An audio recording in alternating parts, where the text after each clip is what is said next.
Hello mga sis! Kain tayo ng tanghalian sa kahapon. Umagahan sa tanghalian.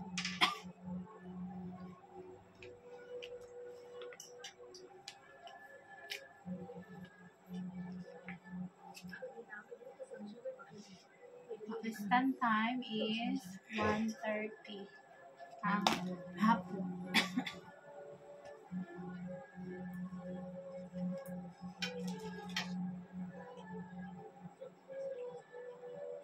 Isda, itlog. Ano guys, kaya kong kumain sang araw itlog, 10 araw-araw itlog. Prito. Prito or boiled. Kaya mo. Ha?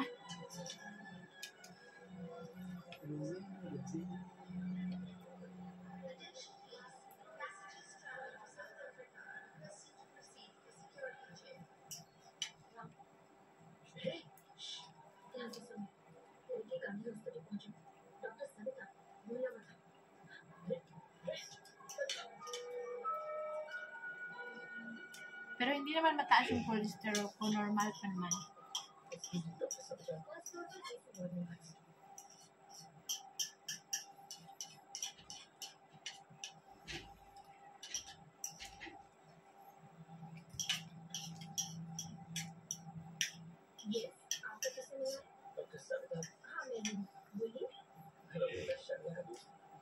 Isang kainan, 2 ganito tubig.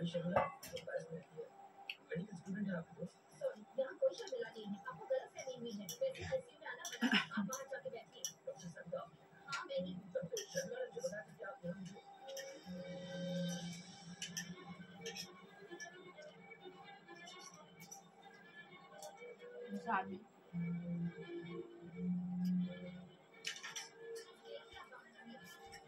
Hi guys. Hi.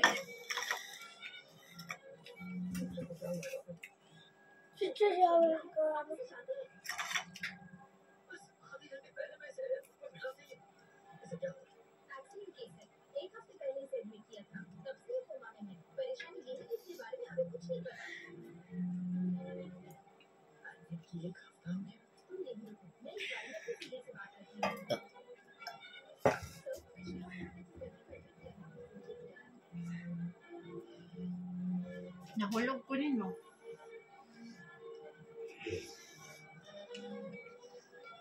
Nagkalat ko eh.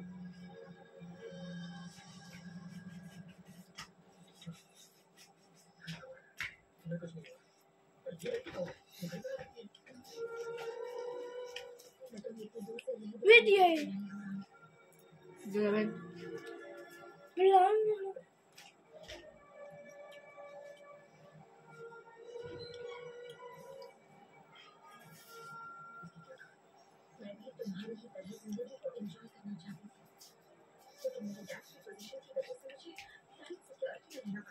Ayusin mo yung kamay mo.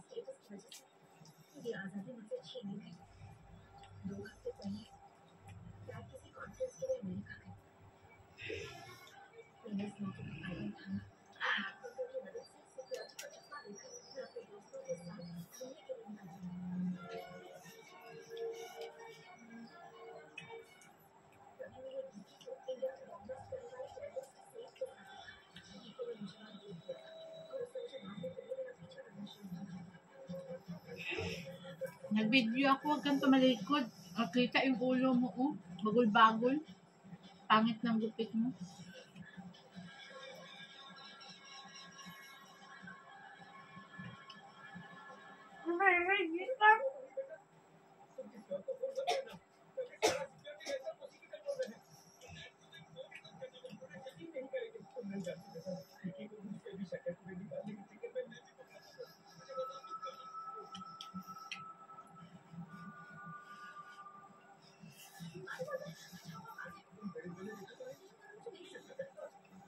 Ayun, kaagaw ko sa kainan.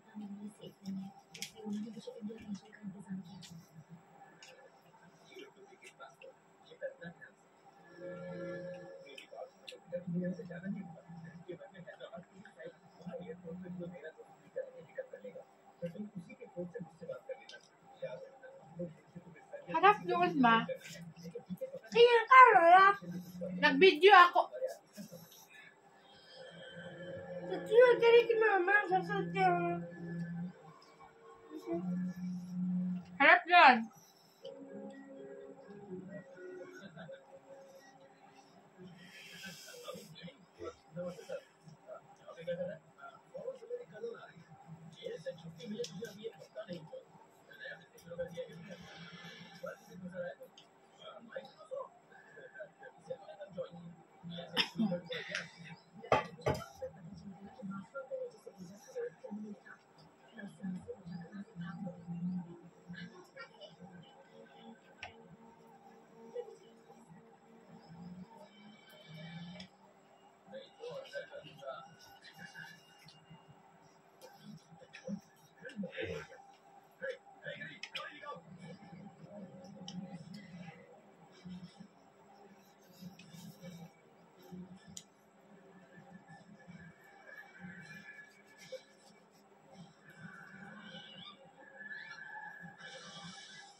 Hindi ko makain ng yellow. White egg lang ako tagakain ng yellow. Dali, ano ka, mag-video pa ako.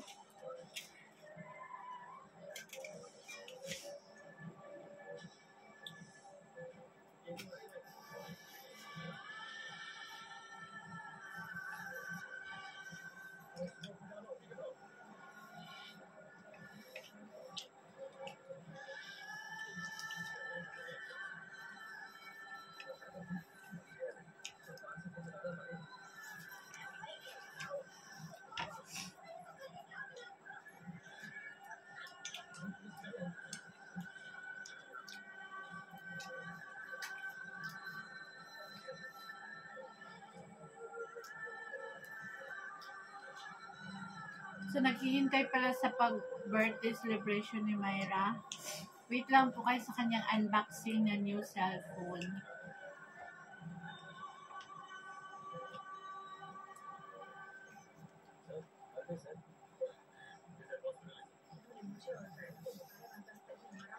Kasi naghahanap ako ng kanyang cellphone in demand dito sa Pakistan. Nag-aagawan.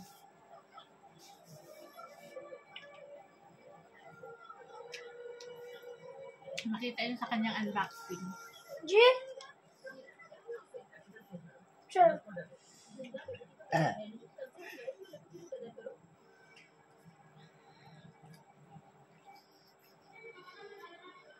Lagyan mo nga ito ng rice doon. Oh.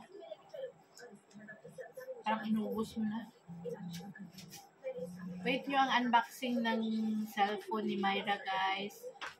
Thank you kay Tita Elena at kay Tita Elizabeth ng Hong Kong. Salamat.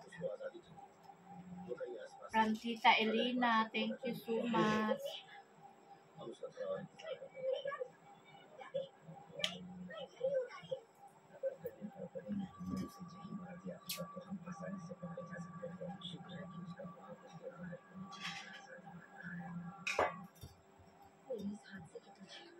After nito, mag-walking tayo. Sa labas. Hindi masyado mainit ngayon. Parang heavy sunshine siya.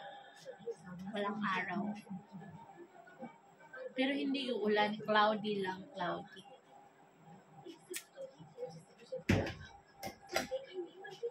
Aking sami mas mahabol sa akin yung aking sami. Halika na. Halika dito, be. Harap ko muna sa kanila. Dali. Hi po. Dito sa likod. Hi po. Sino mataba? Ikaw or ako?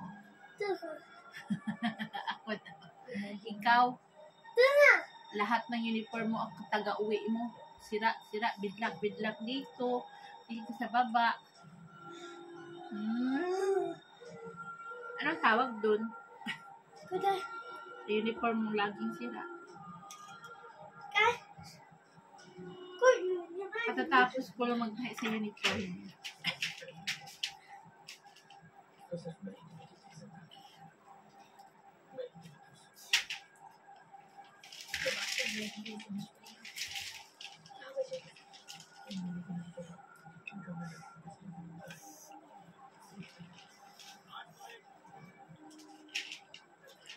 mga naghihintay pala sa 11th day to 15th day ng birth video ni Myra, huwag ka maingay sa me.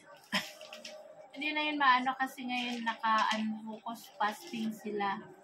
Kahit sa pag-uwi nila, sinusunduin sila ng motor. Sa umaga, pagpunta natin ng motor kasi bawal silang mauhaw, bawal silang mapagod masyado. Kasi naka-fasting sila, full fasting si Bilal at saka si Myra. Si Bilal at saka si Myra.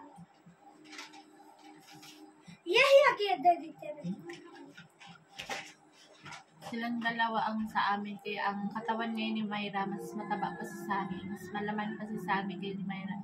Kasi payatan sila. Si Bilal naman, ang parang stick na, ganyan na lang si Bilal. Malaki pa yung hita ko siguro sa ano ni Bilal, katawan ni Bilal. Ay, strict fasting sila, ginigising talaga yun sila ng aking in-laws dito sa kabila para kumain sa madaling araw. Tapos sa hapon, nagbibigay ako, nagluluto ako, tapos doon sila nag-open, binibigay ko doon. Doon sila nagkasama ng sister-in-law. Kasi dalawa sila doon. Isang sister-in-law ko sa isang niece ni Elias. So doon sila. Kaming dalawa ni Elias, di masyado kami pero nag-less kami yung yung pagkain ba, yung kasi meron kami mga maintenance. Pero hindi masyado yung kain na 3 times, ganyan. Parang mga na lang, 2 times, ganyan. Kasi bawal ka magluto ng mga ganyang pagkain. Magluto ako sa gabi lang. Yun, kainin namin sa araw. Kasi sa gabi, sa araw, pag nagluluto ka, masisira yung fasting ng kapitbahay kasi maaamoy nila. So, matatakam sila. So, makalunok sila ng laway, ganyan. Strict dito sa amin, kahit laway din nila pwedeng lunukin. Dura sila ng dura. So, yun. As sa respect, luto ako sa gabi. Yun ang kinakain namin sa araw. Katulad itong isda, sa gabi ito niluluto. Tapos, ito kain sa araw. Itong itlog, pwede na daw. Wala namang amoy yan. So, yun ang naghihintay sa video ni Myra. Na-stop na hanggang 10 lang. Pero, maghintay tayo sa kanyang unboxing. Meron mga sunod araw. Kasi agawan yung cellphone na gusto niya dito sa lugar namin. In demand. Gusto niya. Malalaman niyo kung anong klaseng cellphone.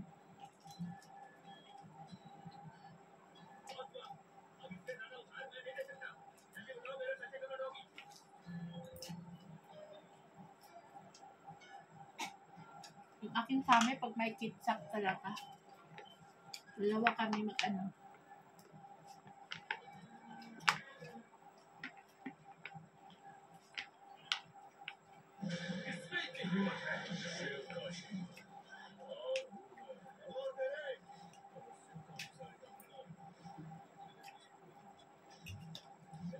ganito, pag ganitong fasting, lang to, 4-5 araw. Kasi sa hapon, pwede ng fasting, french fries, patatas, sausaw.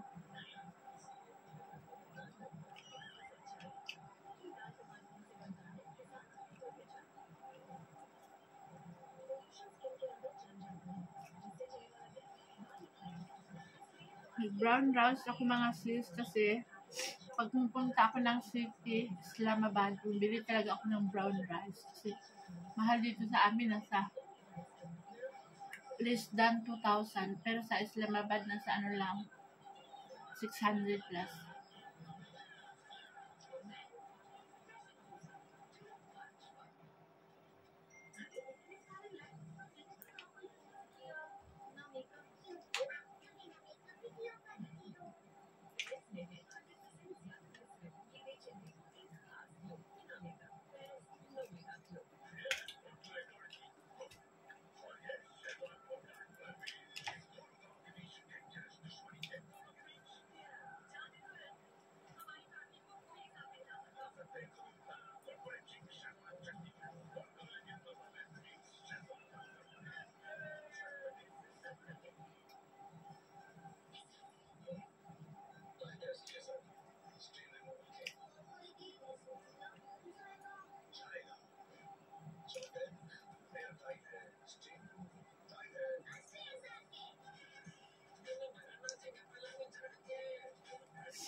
Mamaya naman itong gabi isa.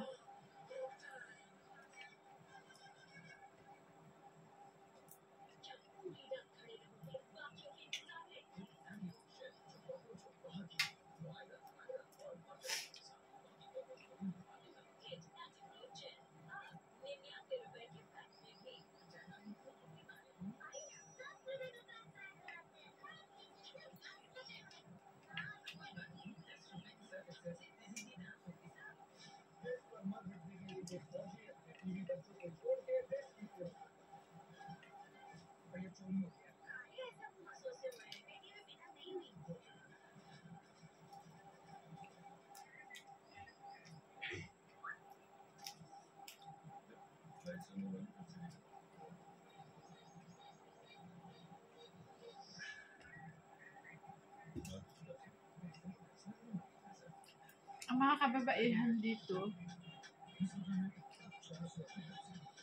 matigil ang kanilang fasting kapag yung mga bata pa dinadalaw ng buwanang dalaw o regla. Pero yung mga tiguang, strict yun sila. Full talaga sila, full month. Katulad kina Mayra, kapag dinadalaw sila ng regla nila, mga 4 days din wala silang fasting.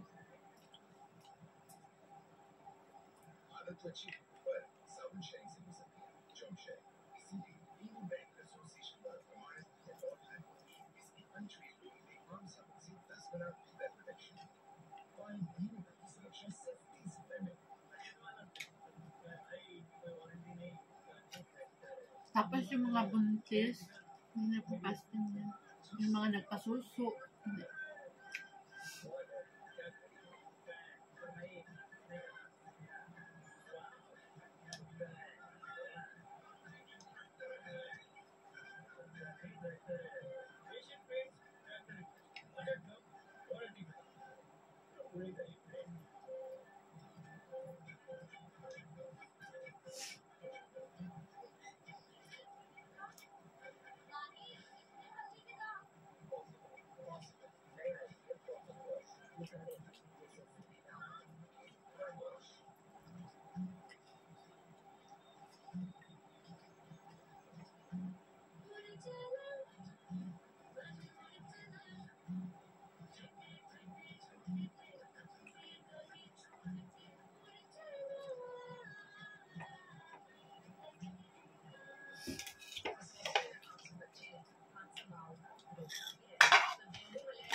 Thank you for watching, mga sis. Subscribe our YouTube channel, Rosana Elias. Bye!